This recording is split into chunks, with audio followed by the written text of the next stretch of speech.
What's going on, everybody? Small World Floyd here, back with another one. You are now watching YouTube with Floyd. Today, we got the Saint in the center here. We're talking about Vlad, talking about him and Boosie's fallout. Let's see what's going on here. What he stuck at was around 25, well, not around, was $25,000 per hit. So the challenging thing that Vlad has is he's explaining how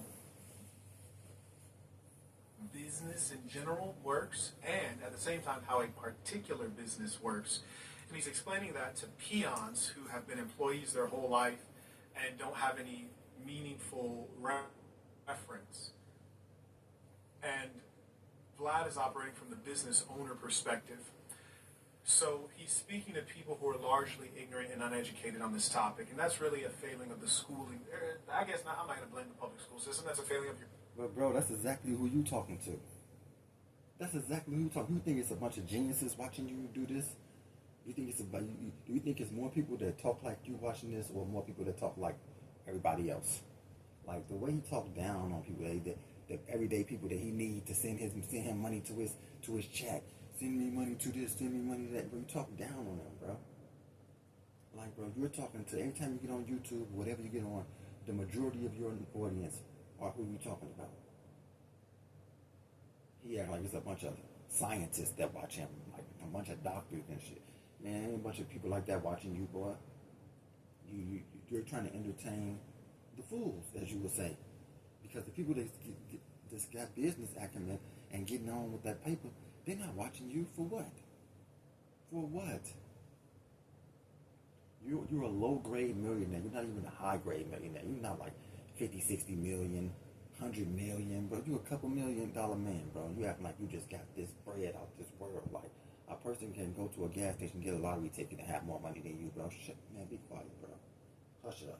Your culture and of your parents. That's why within Assassin we make great effort to give education on entrepreneurship. Just earlier today, I had a practicum myself, about 15 guys who are taking my course on how to create apps using AI. We're also going to do a demo day so you can see some of the products that they built, phenomenal, and give them feedback. But I make every effort to teach entrepreneurship because without knowledge of business, you are going to suffer in this life because business is how money is made.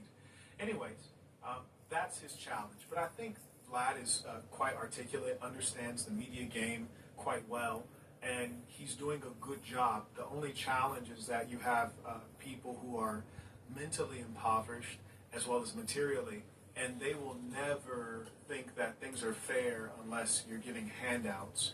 And so that's part of the challenge. And he has an audience that has a significant urban or black population, and so a lot of folks in that population are, kind of raised by single moms, and they're handout-minded, socialist-minded.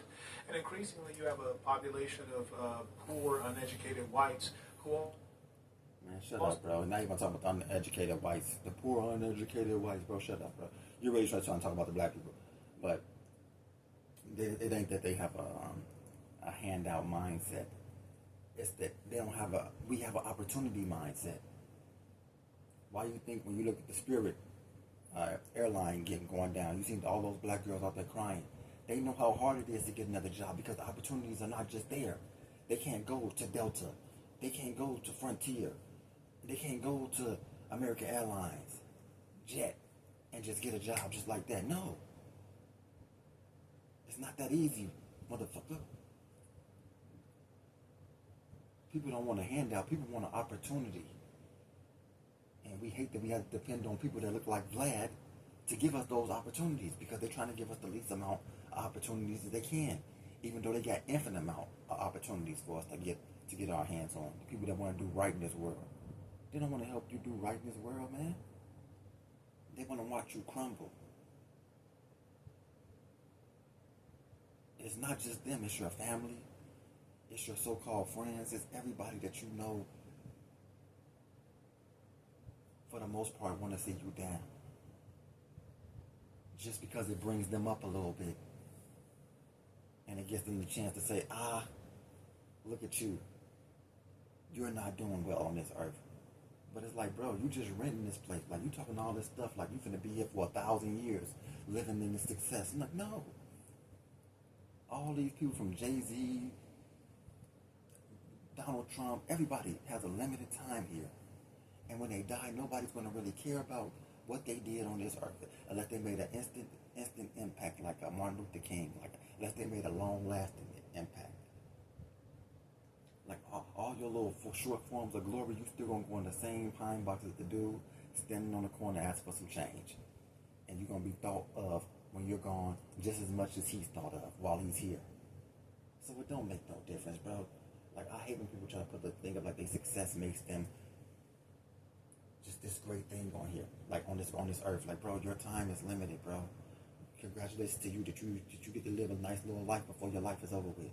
But having money don't make your life last longer. The dude who owned the thing with the girls, he died. The OnlyFans guy. He owned OnlyFans. He had about 6-7 billion. That money didn't keep him alive. He died at 44. Who's talking about him?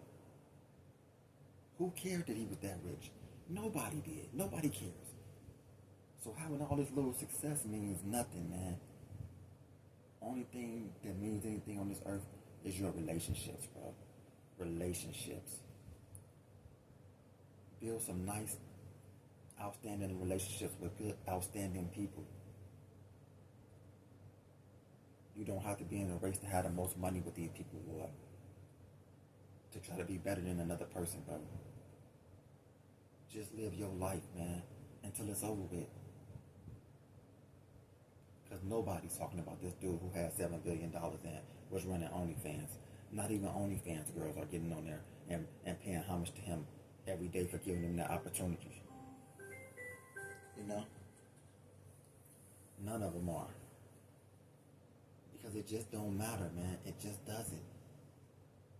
It just doesn't. It only matters to you.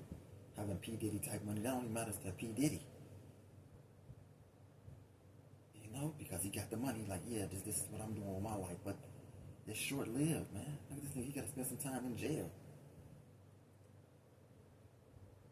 Y'all gotta stop putting success over everything, and that's just the bottom line to it, bro. And people like Marquette Devon Burton put success over everything. And this is largely why he's not liked. He just got a bunch of zombie little following, but it ain't big. He'll say, oh yeah, go to the Saints, go chop it up with the Saints of Atlanta, the Saints of Europe. It'd be like 2 or 3 people. He ain't got no movement like Malcolm X, where he got 400-500 people in every city following him. He ain't got no power. He's a dude talking on YouTube with an assistant. And she comes out every now and then, reads off some messages on the bottom of the board that people put up, and then he's constantly begging for super chats. The rich guy.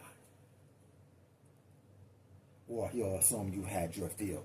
Or I'll assume you had your fill if you don't send him any money. Because, you know, you got to pay what you owe. I don't know what the hell. I know I owe motherfucker for real. I know I don't owe you a damn thing. You just entertainment on TV. Oh, yeah, but I owe some of them. But their name ain't you, nigga. You ain't never did nothing for me. Tell me pay what I owe. Yeah, and I got to pay what I owe. Tell motherfuckers I owe. I don't owe you nothing. Be thankful for the view and the like, and that's how you get paid on YouTube. Views and likes and subs. Be thankful for that. But nope, those who are not thankful for that be the main ones getting the most stuff happening for them on YouTube, bro. And it's crazy. I've sat back and watched it for years, and I'm like, man, you know, it's better late than never, you know. Let me get in here and start giving my voice out here, giving my opinion on things that I think matters to me, you know. And I don't agree with everything these guys got to say. Those who think they're better than, like this guy. You know, you would think he got more than what he actually has, bro. It's like, bro, you're not that guy, bro. You're not what you think you are. Cut it out. Also think that they deserve things that are unearned. So it is. There is some challenge in talking about the specifics of business. May I acknowledge Story Eye writes, Adam 16 dissed Money Man in Vlad's comments, said white businessmen need to stick to... Whoa. Yeah, and I think he means that. I absolutely do. You know, Vlad has not engaged me because he's a good friend of DJ Urshimi of Adam 16. So they absolutely do stick together. And in their case, they're both positioned in the same way, which is that they require the talents of black people to run their businesses. And they'll never really be in lack of that because black people are not in lack of talent. No, Adam, he lives off black death, black carnage, you know, black guys going to jail. He lives in that space, black death. That's how that white man gets his dollar off the black man. He gets it off the death of the black people. Nor are they in lack of the need for organized businessmen to help them market and distribute. Because so often the blacks are the artists or the talent, and they've not taken out the time to learn the business side, the numbers, and their failure to be detail-oriented is where they themselves suffer. It's where they suffer in terms of owning a company and having equity. And also it's why they're not able to do proper deals. Because if you want Vlad to increase your pay rate, just like if you were an employee and you're an independent contractor of Vlad for the most part, you have to be able to approach him and lay out the story. You have to know the numbers, but in all likelihood, whether you're talking about a Liv Boosie or an Ari Spears, they're going in with a bad attitude, they're going in with a lack of information, and mostly they probably don't have access to the real information, and so they can't argue why they should have more money. And what's more is that they don't have an alternative. You see, if you were working for, let's say, American Airlines as a pilot, and you feel as though American Airlines owes you more money, you can walk into American Airlines and say, hey, you guys are paying me $100K, I would like $125K. And they say, well, why is that? And then you say, well, because I actually applied to JetBlue, and they're offering me $120. So since I'm already here, I like being here, why don't you match it or improve it, and I'd be happy to stay. You have a logical basis upon which you're asking for your raise. But in the case of these two, I just frankly don't think that they're able to put together that narrative. I reached out to Boosie after he had this situation with Vlad, just not knowing what his finances are like. And I forget exactly what I offered him, but it was at least $10,000. I said, hey, when you're in Miami, let's set something up. I'll put $10,000 cash in your hand, no problem. And he politely declined, which I totally respect. Maybe. Yeah, because he sees you an opportunist, bro. You don't really care about no goddamn body, bro. You trying to, bro, please. He just like doing stuff out the goodness of his heart, bro. I mean, he could feel a snake. He like, this dude trying to offer me $10,000, bro. Get up out of here, bro. Like, what do you want, bro? Like, what do you want? And you want something, bro. You're not just giving nobody no $10,000 because you just nice, generous guy. Like, bro, please. Knock it off, bro. And you only get these offers to people that's like got a celebrity. He did the same thing with the dude with the school. The dude with the school, I forget his name, the African Panism guy. He did the same thing to him.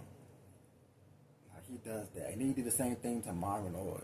Said he offered them some money too. Like, he thought, I'm like, bro, stop it, bro. You just always offering people money, bro, please. Either you gonna do it or you ain't, bro. Like, nobody got time for you. They said, dude, politely come to decline. He's like, yeah, bro. Like, Boosie is a real ninja, bro.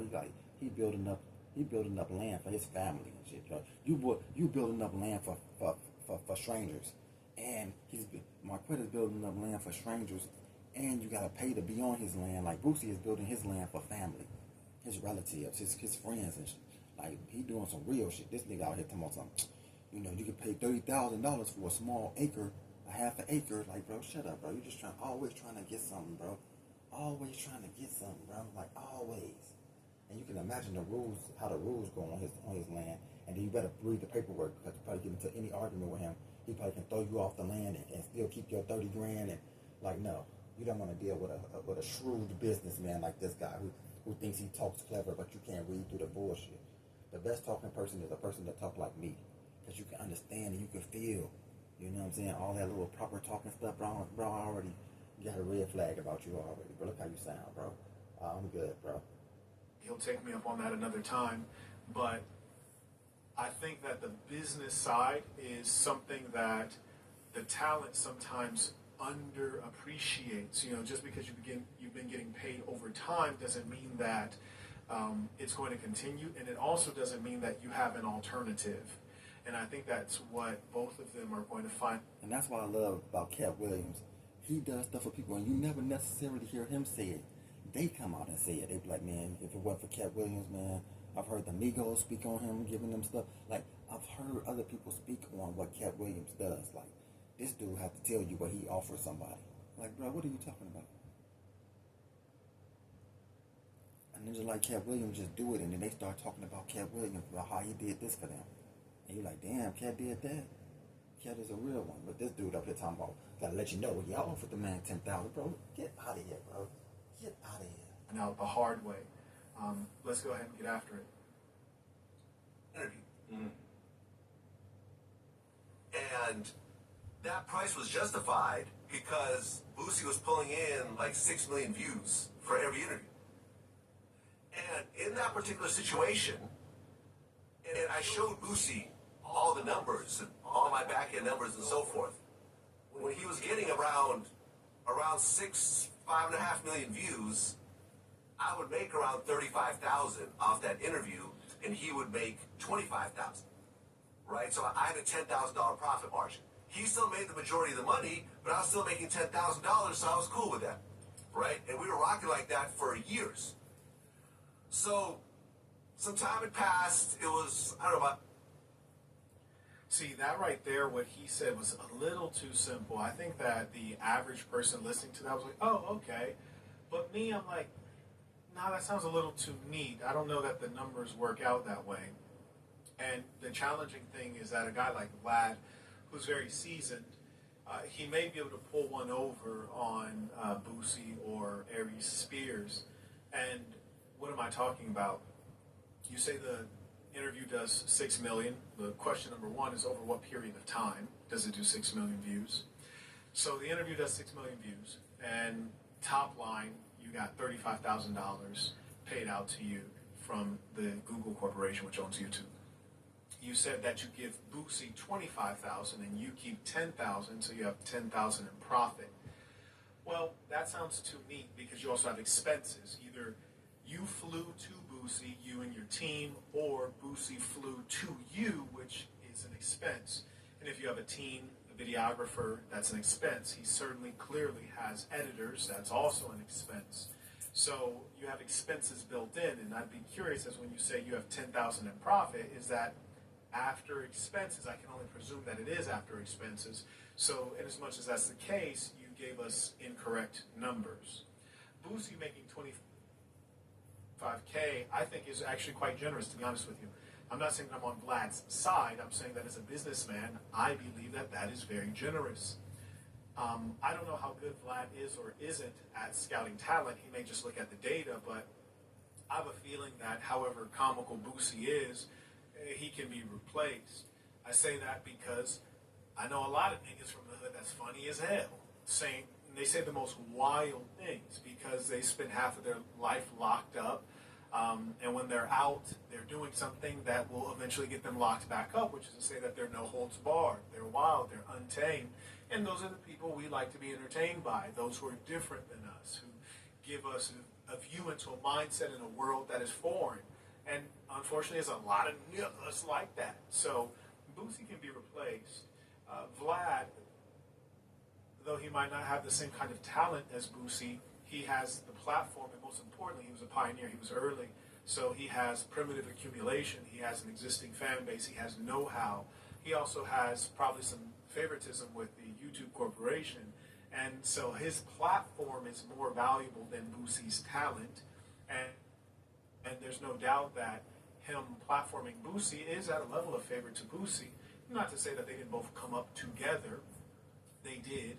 But I think that if you take away Boosie from Vlad, Vlad does fine. If you take away Vlad from Boosie, I believe Boosie will start to falter. And I wouldn't be surprised if he returned to Vlad. Now, you'll hear Aries Spears reference individuals who left Vlad. He was actually lying. He said that one particular guy, I think Tony Yayo, he said left Vlad, which turned out to be a lie. And this is not surprising. Aries Spears is not an honest person, apparently. But Godfrey did stand on principles and leave Vlad and stop dealing with him. And shout out to Godfrey. Now, how did Godfrey do after that? Beautifully. He did very, very well. And why is that? Because Godfrey is very bright and extraordinarily talented, and I would surmise, and I notice this a lot with Nigerians, very scientific, rational brain people, math focused. This is the immigrants, right? The Nigerians who immigrate to the United States. I couldn't speak to the Nigerians in Lagos, but he's taken his talent, which is extraordinary. He's really a Jamie Foxx level talent, and he's taken that and he's been able to utilize some level of marketing and business acumen, and you see his face everywhere. So you take away a Godfrey from DJ Vlad, Vlad's taking the L ultimately. You take Vlad away from Godfrey, Godfrey does his own show and then takes more of the lion's share of the profit. So you got to tip your hat to Godfrey. That's called smart. And more importantly, it shows you that the man really does believe what he's saying and he has real values. This is something that is increasingly rare in our time. So there you go.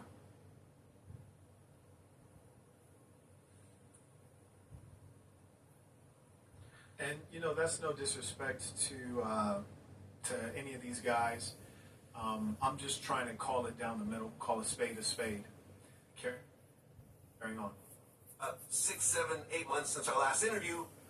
So I just hit him up one day, a couple weeks ago, and we had a conversation. And this conversation was a private business conversation, but Boosie recently did a live where he revealed parts of this conversation. And in his live, he said that he had asked for $5,000 more, and I said no, which is why he's not going to do the interview. I wanted $5,000 more than he wanted to pay me. So this is one of those things where it's not proper business to share the exact amounts that you're getting paid or what you're negotiating. And if you do share them, generally you would share them higher, and that's strategic. I'm not going to get into why unless someone asks me, but what Boosie did was not proper business etiquette, and it was also simply unwise. And that does not inspire faith in you as a business person to know that if things go awry, you're going to go to the public and try to get sympathy, or just the fact that you're a little too loose with your lips. As they say, loose lips sink ships. Shout out to 55-111 writes, peace and saints, appreciate you. Shout out to the folks supporting the work now. Also acknowledge Melvin writes, tuition, peace and saints, love, respect, and appreciate you so much. Thank you very much, Melvin. And shout out to those who are just long-time supporters. Dominic writes, peace and saints, tuition. Thank you for the needed insight in the AI practicum. What would you say to get operators on the site? The saints who are on the fence about getting it, it's well worth the value. Thank you for the guidance through wisdom.com. Yeah. One thing I want to encourage you, Dominic, is to value speed over competence, value speed over doing it the right way, value speed over perfection. So it doesn't matter what you say. It matters if you try and how many times you try. So if I were you and I was concerned about getting private jet companies to come on my aggregator platform, I'd start now, and I'd start with the operators that are least desirable so that I can hone my pitch. I can get my pitch together, and it's really sharp by the time I get to the premium markets like New Jersey, Manhattan, like New Jersey/Manhattan, and Miami, Los Angeles, San Francisco, and then Texas. So what I would do is I would start with, Idaho, Wyoming, these irrelevant places, Arizona, before I get into more premium markets like Las Vegas, where you're dealing with celebrities, you're dealing with big names, folks who can give you referrals. And I'd figure out what the magic words are. But for the most part, you should be asking yourself, and always use empathy in business, what do these people need? Well, they own private jet fleets, and they need people to rent them out. They need people to pay for their service. So you're making that easier. You're automating the bookings, and you're exposing them to more customers. That's your pitch. In business, there are a couple ways to sell. Number one is, hey, I can save you this amount of money. Here's how. Number two is I can make you this amount of money. Here's how. Number three is I can help you with compliance, government compliance, things like that. Here's how. It's a simple, straightforward pitch. And what I would do is figure out what the best methodology is in terms of scalability. Is it I scrape all their email addresses and send them a mass email and see which ones I can convert that way. And then for the ones I didn't respond to the email, then I go ahead and pick up the phone and call them and convert the deal. Thank you for that question. And shout out to the folks, really about their money. Here they trying to get to this biz ag. It's a beautiful thing. I love to see it. Shout out to Hills and came and support the work by Venmo. And these are the most important little sidebars that we have. Shout out to Gary supporting the work. Because shout out to Dominic because he was kind enough to recommend the AI Practicum course. He said it's worth every penny. And those are the kind of things that maybe you were watching to hear about Lil Boosie, and then you're like, okay, let me try that. And then you created an app or a website, and then that changed your whole life. Don't pay me, so. The stylish and customizable maple sofa for just $7.95 only at Living Spaces. Old Spice Cashmere Vanilla Body Wash. 24/7 cologne quality scent. When allergies interrupt playtime, the power of Claritin comes to the rescue.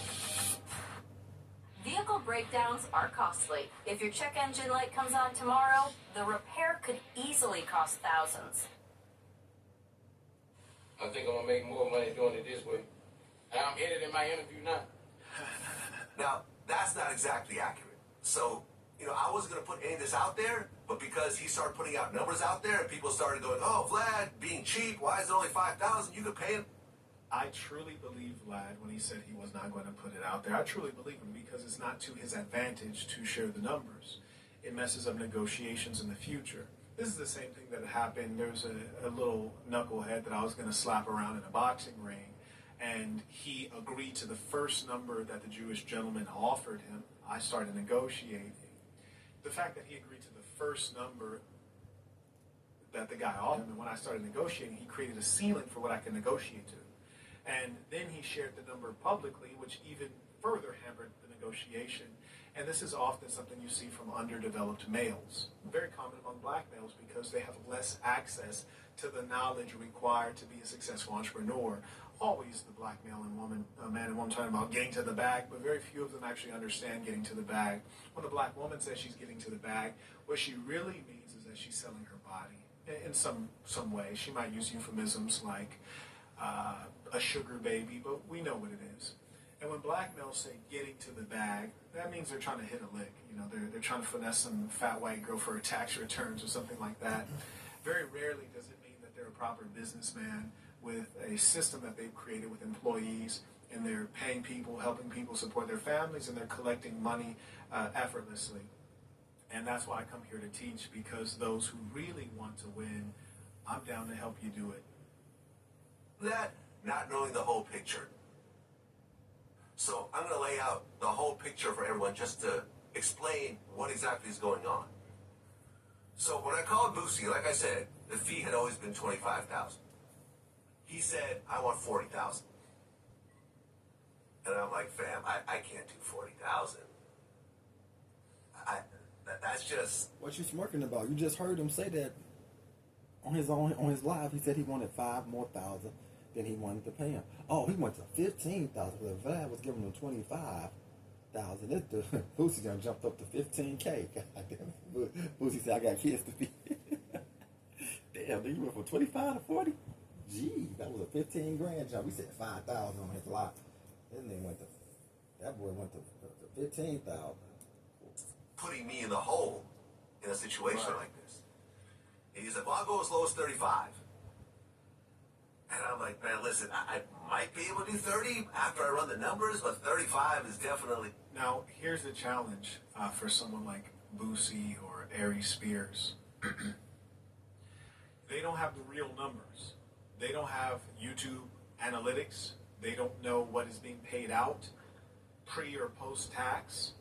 So there is a gap in information. So Vlad holds all the cards. He can make up numbers. He can lie about the numbers, or he can tell the truth. But they wouldn't know unless Vlad decided to show them the right numbers. because they don't have access to the information, the back-end analytics that really speak to the finances and the profitability of a given stream. So that's number one.